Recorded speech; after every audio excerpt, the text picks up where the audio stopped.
Large binder. Large binder of Dredd. And the lovely crochet weave. Well, why don't we start Covered there? in stickers. And, Yeah, so what is this binder? What are you talking about? Let's start with that.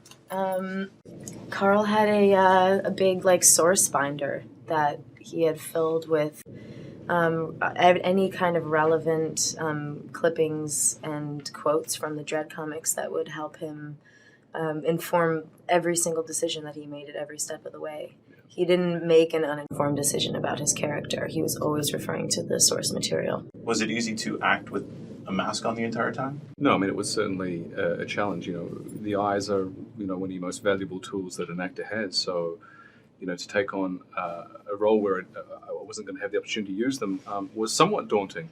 But, you know, I sort of felt that it was going to be a huge challenge. You know, I had to explore everything else that was available to me. The voice became very important, as did the physicality. Is it easier or harder when you don't have a backstory to work on? Like, you just jump full force into this movie as soon as it starts. There's no who was Dredd, where did he come from, any of this. I like that. I like that. You don't often see that in terms of a hero, or in Dredd's case, an anti-hero.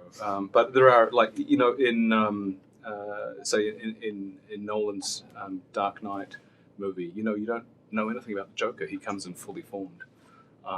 And I kind of like that. You know, that just throws an audience right in there in the deep end. Are there any tricks as an actor that you do to make the character more likable because there isn't that? I think that's a mistake. I think that if you can try and, you know, go for an end result, then, you know, it's a dangerous road to go down. I think what you should do is just concentrate on servicing the script and the characters. And the core of this film really is the relationship between Anderson and Dredd, and the evolution of that relationship, and obviously the journey of Anderson from being a rookie to being something quite... Spoiler. Oh, all right. What I like too is that it's not a love story. It's a Hollywood film, but there's like it's a friendship story. There's not the love story that you'd expect a lot of these films to go into. It's a partnership. It's a story. partnership, absolutely. Yeah. And I think it was important because Dredd is not a romantic character, and we had to stay true to that in the comics. Just like he didn't take his mask off, he can't have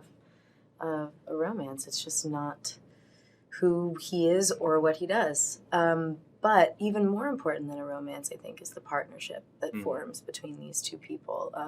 It's a working partnership, and it even maybe grows into a bit of a friendship.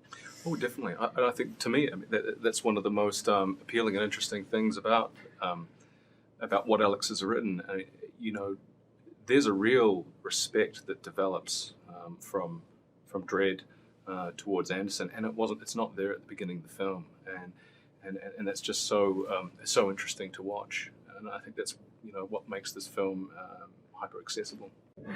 Film you're most proud of? Dredd. It's the right answer, yeah. Dredd. And in one word, Dredd. In one word, In Dredd. one word. Awesome. Badass. Nice. Is that 2 words? No. We'll One hyphenate word. it. We'll make it one word. No, it's 1 word, I think. Is it? Yeah, the way I said it is. Yeah. Okay. Thanks so much, guys. I really appreciate it. Thank you very much. Thank you. All right, thank you. Thanks, Thank Olivia. you.